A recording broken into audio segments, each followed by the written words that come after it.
আজকে এই ভিডিওর ভিতরে আমরা সেশন নিয়ে কথাবার্তা বলবো অ্যান্ড কিছু প্রো টিপ দিব যে কোন ধরনের মিস্টেকগুলা আমরা সেশন আসলে করব না। মূলত ফরেক্স মার্কেটে 4টা সেশন হয়, Sydney, Tokyo, London, new York. এখন অনেকের এটাও কনসার্ন থাকে যে ভাইয়া ফরেক্স মার্কেট 24 ঘন্টা কেমনে খোলা থাকে? কোনো মার্কেট তো 24 ঘন্টা খোলা থাকে না, মার্কেট তো 8 ঘন্টা 7 ঘন্টা খোলা থাকে। লস না করার থেকে ক্যাপিটাল নিজের কাছে রাখা অনেক ভালো। আমরা মোস্ট অফ দ্য কেসেস ভুল ট্রেড নিয়ে ফেলি, পরে আফসোস হয় ব্রেক ইভিন আসলে অফ করে দিব, ব্রেক ইভিন আসলে অফ করে দিব। ভাই আপনি আগে অ্যানালাইসিস করতেন।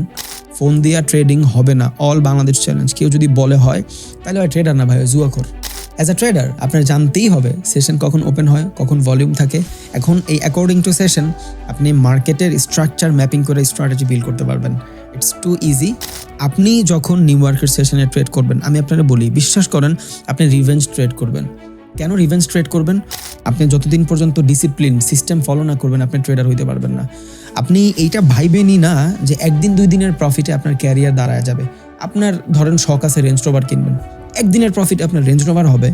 আপনার বাড়ি গাড়ি একদিনের প্রফিটে হবে। আপনার ড্রিম একদিনের প্রফিটে ফুলফিল হবে, বা একদিনের লসে আপনার ড্রিমগুলো কি সব ভাঙ্গে গেল? নো। যারা মূলত স্টুডেন্ট আছেন তারা সকালবেলা কলেজ ইউনিভার্সিটি শেষ করে 2টা-3টার ভিতরে যদি বাসায় চলে আসেন, দেন পুরো মার্কেটটা অ্যানালাইসিস করলেন।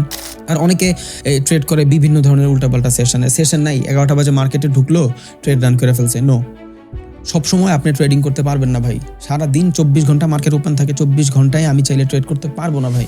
আমি সকালবেলা একটা সেশনে ঢুকবো, 2 ঘন্টা 1 ঘন্টা মার্কেট অ্যানালাইসিস করবো, পাইলে ট্রেড করবো, না পাইলে নাই, দ্যাটস ইট। পরবর্তী সেশনে ঢুকবো, 1-1.5 ঘন্টা মার্কেট অ্যানালাইসিস করবো, পাইলে পাইছি, না পাইলে নাই, that's it. That's a normal life, it's a job for me.